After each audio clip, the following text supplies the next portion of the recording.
everyone, welcome to the Navigant Credit Union Broadcast Center. I'm GoLocal News editor Kate Nagel. Thanks for tuning in for the Tuesday 4 o'clock News and Politics show. Would like to thank Jennifer Lawless down at the University of Virginia for Skyping in. How are you today, Jennifer? I'm fine. How are you?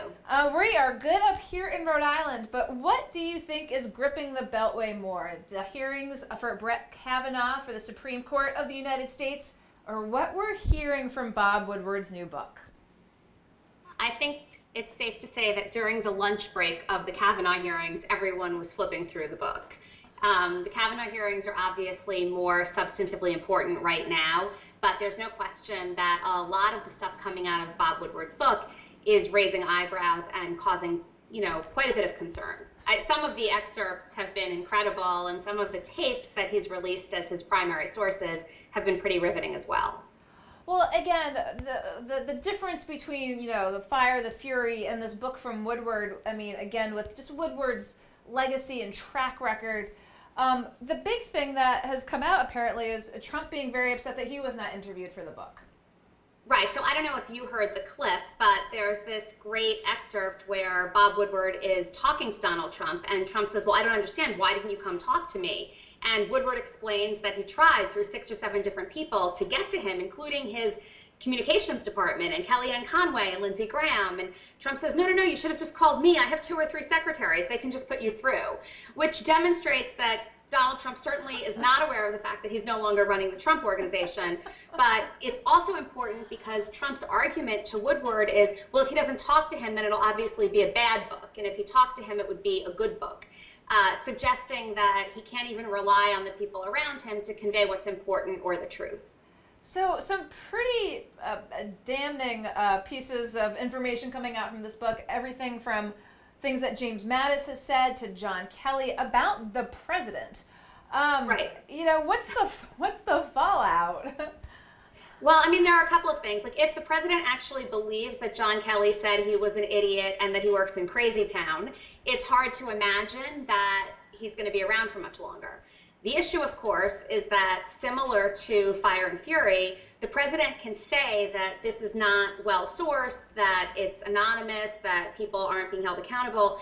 The problem, though, is that Bob Woodward said that he's recounting specific statements from specific people who were on the record at the time. Now, I don't know if this was 6 months ago and John Kelly figured the odds of me still being here 6 months later are zip, I'm going to tell the truth, or if he just sort of lost himself amid the conversation. But it's going to be hard to dismiss this, especially because Donald Trump previously has said that he respects Woodward as a reporter. And of course, the big news here today, Bob Woodward is going to be the keynote speaker at the Rhode Island Public Expenditure Council's dinner in October. So we're looking forward to that up here. Let's talk to I think I need to buy a plane ticket. Come on up, come on. I don't have to coax you up here. But let's talk about what is the big ticket at hand today. And of course, this is Brett Kavanaugh, the hearings taking place. And it's kind of the theater. It's the brouhaha. It's what already started earlier today when finally, 47,000 documents were released from his past for review. And we've had some eyebrows raised as to clearly the timing of it. That really sort of kicked it off, but not unexpected. Not unexpected, but there are a few things that are important here. The first is those 47,000 documents that are released amid the hearings, which means that nobody is going to be able to comb through them the way that they would need to, still represent only about 47% of the overall documents that have not been released. So there are apparently another 53 or 54,000 documents that we'll likely never see. And that means that it's difficult for the Democrats to make the strongest case that they can against Kavanaugh because they don't have all of the information. The second thing is there seems to be no reason except playing politics that these documents are not being released. There's nothing to suggest that the confirmation will not go through. It's not going to be 60 or 70 or 80 senators voting in favor of him, but it's almost impossible to figure out a scenario whereby he doesn't get through. So withholding these documents is really just making the Democrats' lives difficult. There's no rhyme or reason, especially given that similar documents were released when John Roberts was being appointed and ultimately confirmed, and it was just seen as normal order. There was nothing political or nothing sort of strange about that. And we were amid very polarized times at that point, too. So it just demonstrates the degree to which everything has continued down this spiral of dysfunction. And let's talk about the hearings themselves as well. We did see multiple interruptions, protesters, Kavanaugh's family being ushered out. Do we expect this moving forward? Is this an aberration because it's the first day? Is this a breakdown of democracy? Of course, you know, protest, free speech is allowed, but what do we expect moving forward? I don't know that it's a breakdown of democracy. It certainly highlights the breakdown of civility. You know, it used to be, I watched RBG last night, and you know, during her confirmation hearings, she said explicitly, I support a woman's right to choose. I will never vote against a woman's right to choose. It's fundamental to women's democratic integrity and autonomy. The idea of a Supreme Court nominee making such a statement like that today would be grounds to blow up the building, right? Like this would just fly in the face of everything that we discussed. So, you know, I think the first day of these hearings, perhaps even the second day, sort of test the limits about what the committee will find acceptable, what they'll allow at the hearing, what they'll allow outside the hearings. But especially outside. I don't expect there to be much, I don't expect much to change as far as what's going on outside the building, just because the stakes are so high. And this is the first time the stakes have been this high for an entire generation. He will be pivotal on some important key social policy issues where in the past, it was a conservative justice replacing a conservative justice, not a conservative justice replacing a swing vote. So I think that's why passions seem to be running a little bit higher than usual. But, you know, have we seen this before, Jennifer? I mean, talking about, you know, what's coming out of the gallery and folks literally shouting, needing to be escorted out, really not even allowing the process to go forward or trying to stop the process to go forward. You know, have we seen it at this level before? You know, we've seen this at college campuses around the country. And also want to talk about Steve Bannon and the New Yorker. You know, where are we in this country in terms of discourse when there's those who don't want discourse to take place in the first place? Well, it's tricky because the people that don't want the discourse to take place in the first place are reacting to really vitriolic discourse that has come before them, right? And so it's very difficult. It's not that both sides are created equal in this case. It's not that both sides either oppose or support free speech. It's that one side has taken that speech in a direction that flies in the face of the civil liberties and civil rights of the other side, and now that side is pushing back, right? And we saw people like Jim Carrey and Judd Apatow say that they would not attend the New Yorker event if Steve Bannon spoke, you know, in part because of what he represents. Now, a Supreme Court confirmation hearing is a little bit different. There's no question that Brett Kavanaugh is qualified. He's been on the circuit court. You know, this is not a crazy person out there spewing hatred. Now, a lot of people will interpret some of the decisions that he's made or some of the stances that he takes as indicative of not completely valuing all citizens. But it certainly does seem to be cut from a different mold. And I think it's dangerous if we go down the path of not letting these hearings come through. Let's just stick inside the Beltway for a moment with some legal issues. What the president has been saying again about Jeff Sessions. I mean, it's gotten to the point where the president has managed to do the impossible. There are literally dozens of Democrats now defending Jeff Sessions and saying that he should stay on as Attorney General, when, with the exception of recusing himself from the Mueller investigation, he has done nothing that the Democrats support and basically embodied everything that the Democrats hate and fight against. So kudos to Donald Trump for doing the impossible on that front. You know, Jeffrey Toobin, a legal analyst at CNN, said that Trump's latest tweet and the comments could potentially be grounds for impeachment. You know, because this is a situation where he's now explicitly saying that he believes that the Department of Justice should not only be acting in his own interest as Donald Trump, but also in the interest of Republican candidates across the country.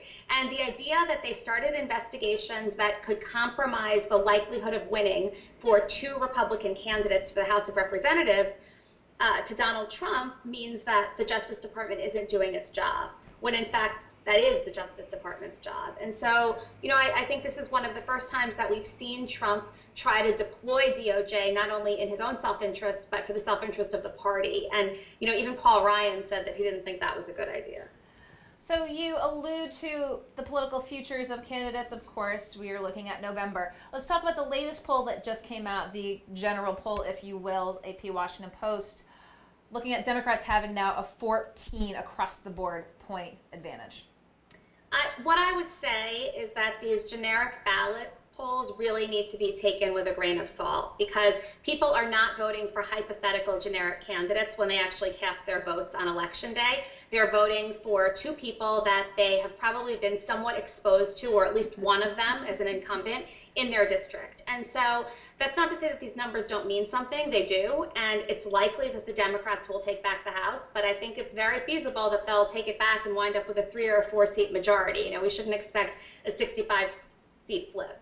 Okay. And let's talk about political futures as well. The news about Rahm Emanuel. You know, when Rahm Emanuel was in the House of Representatives, I was convinced he was ultimately going to be Speaker of the House and that he was going to climb that ladder. And then when Barack Obama tapped him to be Chief of Staff, everybody always says yes, because how do you say no to a president? And then he reinvented himself when he ran for mayor of Chicago, and it's been one problem after the next. So I don't find this news particularly surprising. He was caught in a very hot re-election campaign last time around.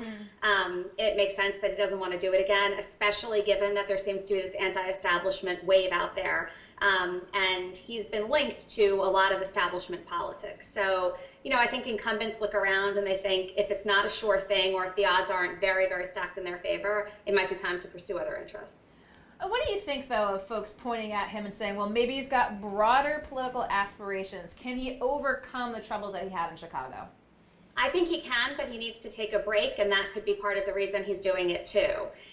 The more you distance yourself from something that didn't necessarily go well, whether that's running a city or engaging in some kind of other scandal, the easier it is to reinvent yourself. And so if he can spend the next couple of months campaigning on behalf of popular Democrats just so that he can sort of shore up his credentials again among Democratic donors, there's nothing to suggest that he couldn't run for some kind of higher office. We also see there are lots of returns to politics. I mean, today, former Senator John Kyle was appointed to replace John McCain. And so who knows, maybe Rahm Emanuel's future will be back in the House of Representatives. So what else will you be watching, Jennifer, flipping between coverage of the Brett Kavanaugh hearings and finding out more about this Bob Woodward book? Well, I think that one of the most important races that will sort of serve as a bellwether is the Massachusetts race in the Democratic primary between Mike Capuano, the incumbent, and Ayanna Pressley, who's on the city council there. He's a relatively popular incumbent. He's about 10 points up in the polls, but she's trying to channel this new kind of energy, the younger, fresher face of politics. She's a Black woman, and as a result is able to mobilize a lot of interest and a lot of enthusiasm among young voters. And if he's defeated, then I think that sends even one more signal that nobody should be not running scared. Well, again, we're keeping an eye here on the primary next week, but hopefully we'll catch you just before on a Tuesday because it will take place Wednesday. But Jennifer Lawless down at UVA, as always, appreciate taking the time to pick your brain. Have a good day. Okay, thanks. Don't go anywhere. We'll be right back with our next guest here in the Navigate Credit Union Broadcast Center.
Hi everyone, welcome back to the Navigation Broadcast Center. I'm GoLocal News Editor Kate Nagel.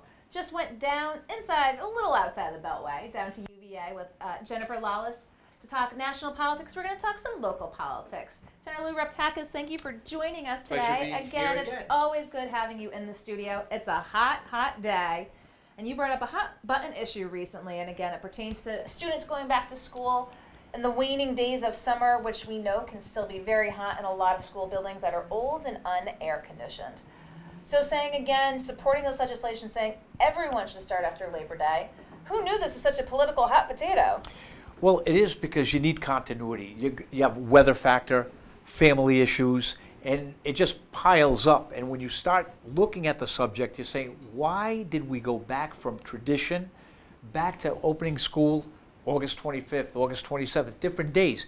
And when you look at the nuts and bolts, weather is a major factor. This weather is just getting hotter and hotter. We've had one of the hottest Augusts recorded in Rhode Island. So what is the trend? Are we looking at hotter weather in the future? The other issue is our buildings are not air conditioned, like you said. It would be a different story if all school buildings had central air conditioning, and they're not. We've got a lot of difficulties. We passed a $250 million bond in the General Assembly for voters to enact to upgrade our schools, and the list goes on and on. Hot weather is one. Family. How do you bond family together? I've had many constituents where we have a teacher in Warwick that's starting school today. Her daughter started in Coventry last week. What happens if you have a brother and sister? One is going to URI and another one is going to Coventry. URI started today. Coventry started last week. What happens if they're working together at the same job? One loses a week's worth of work. I mean, a week's worth of work is important for school supplies, backpacks, whatever the case may be. But family planning. If we knew that school would start the day after Labor Day, a young family whose children are starting school for the first time can plan the next 12 years when their vacation is going to end. We don't want to lose that last week of family time. And also, it makes sense. Go back to the basic simplicity. You could always add to the fact, we've always had the discussion, we're going to solidify all the school districts down to 4, 5, or 6. We can't get a starting date, a statewide starting date where we start. And I'm glad this is a hot button issue because our neighbor up to the north, New Hampshire, just this week, after probably hearing the debate in Rhode Island, started SOS, Save Our Summer, a commission to have New Hampshire. Usually we follow New Hampshire, New Hampshire's following us. So it's a very important issue. We're going to reintroduce the legislation again. Hopefully we have common sense. Let's have one school opening day, avoid the hot weather, and work and help families. What's the pushback, Ben? Well, the last hearing we had, we were getting somewhere because now the superintendents and the teachers were saying, okay, won't we target the last Wednesday of the month to make it sort of a target date? But I think after this hot weather, you're going to see things change.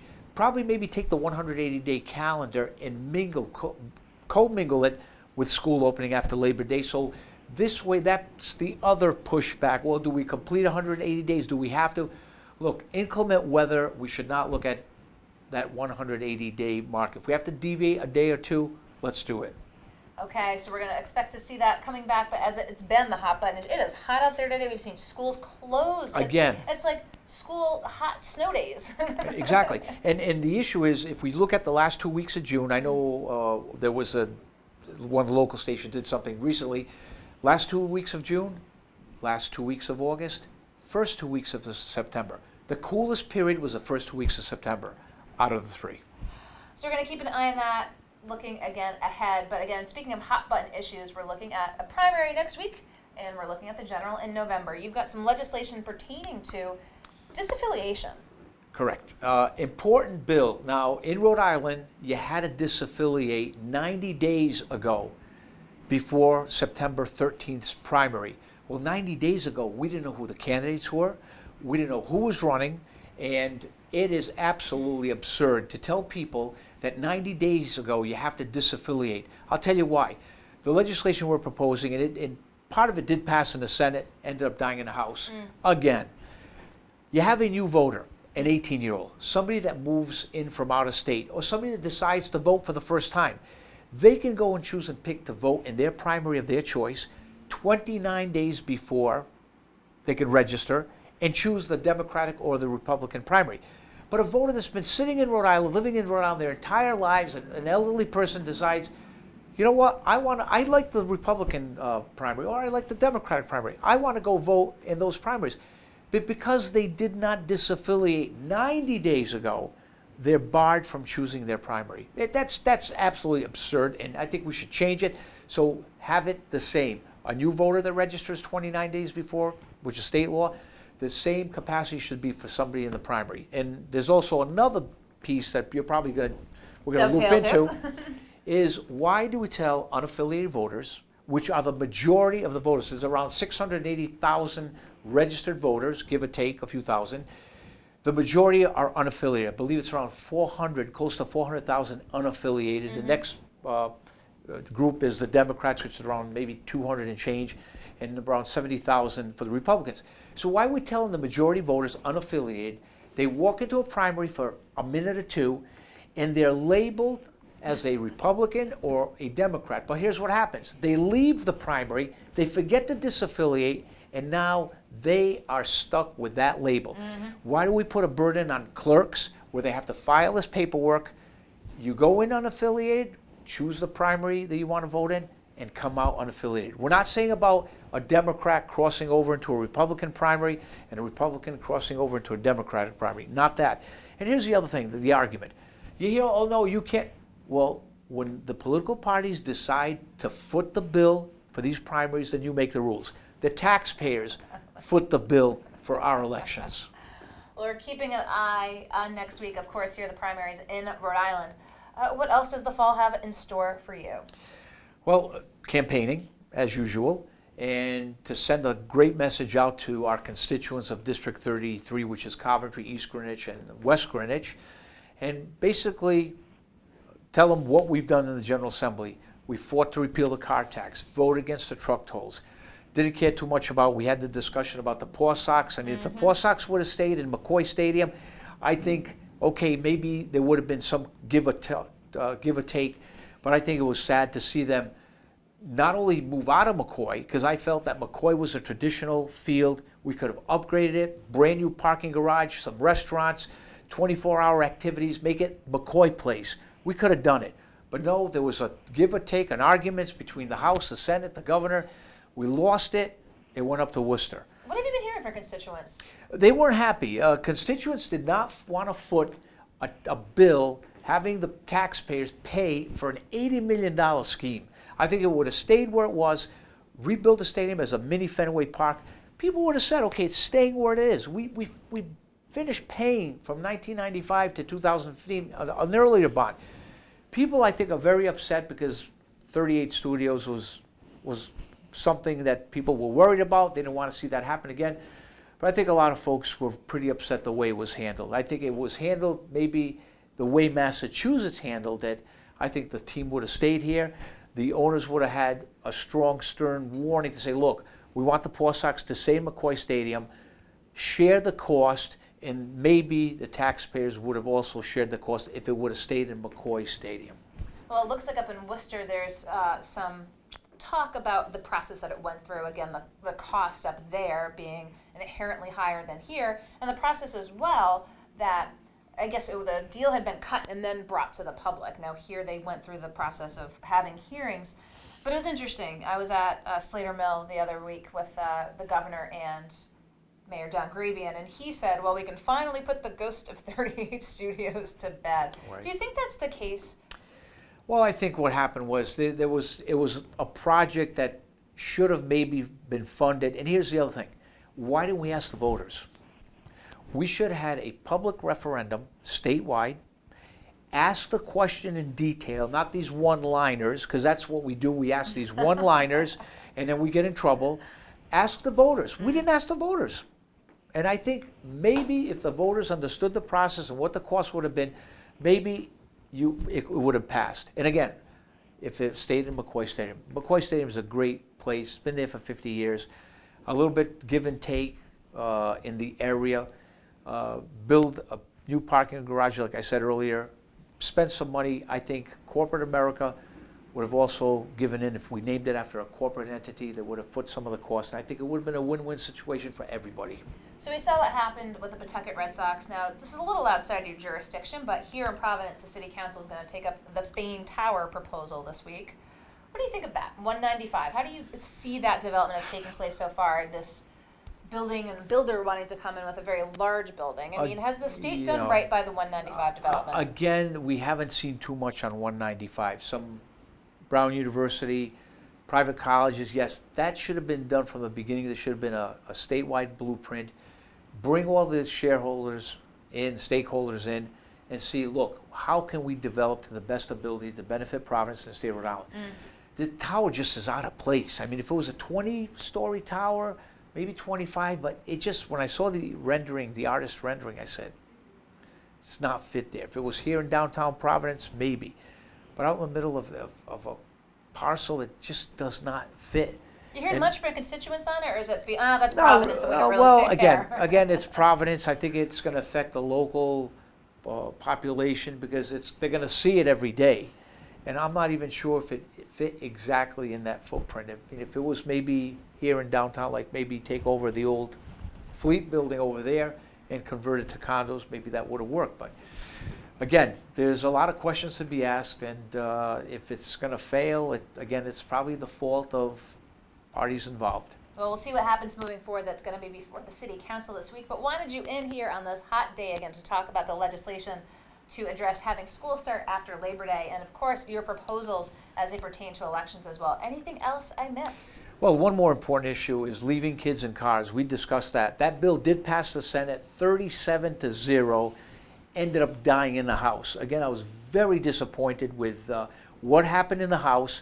It should never have died, and hopefully if we're back in the General Assembly, if the voters District 33 re-elect us, that's going to be something that's going to come out of the gate early and put some emphasis on the House side and say, look, we're lucky, fortunate, Rhode Island. We did have a close call, but fortunately we were very fortunate that it did not pass. And we worked with the Police Chiefs Association. We had law enforcement backing us on this bill, helping us redefine and recraft the bill. There was no excuse for that bill not to pass the House of Representatives and go to the governor's desk. Well, Senator Lou Raptakis, I appreciate your taking the time to come into the Likewise, studio here. Always a pleasure to be here. Don't go anywhere. We'll be right back to wrap up here in the Navigant Credit Union Broadcast Center.